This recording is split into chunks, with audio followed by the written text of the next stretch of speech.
মুক্তিযুদ্ধকে যারা সম্মান করে আওয়ামী লীগ তাদেরকে সম্মান করে, মুক্তিযোদ্ধাদেরকে যারা সম্মান করে আওয়ামী লীগ তাদেরকে সম্মান করে, ৭১কে যারা সম্মান করে আওয়ামী লীগ তাদেরকে সম্মান করে।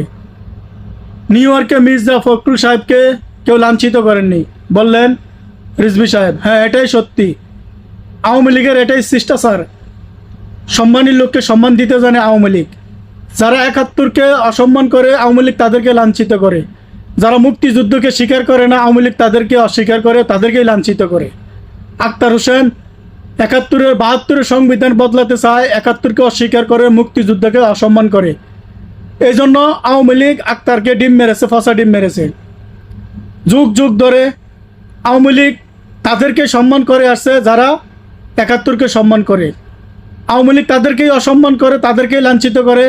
যেমন জামাত, শিবির, এনসিপি, তারা ৭১কে অসম্মান করে, আওয়ামী লীগ তাদেরকে অসম্মান করে। আজীবন ভবিষ্যতেও যারা ৭১কে মুক্তিযুদ্ধকে অসম্মান করবে আওয়ামী লীগ তাদেরকে লাঞ্ছিত করবে, অসম্মান করবে। এটাই চলে আসছে, এটাই চলবে ইনশাল্লাহ। জয় বাংলা, জয় বঙ্গবন্ধু।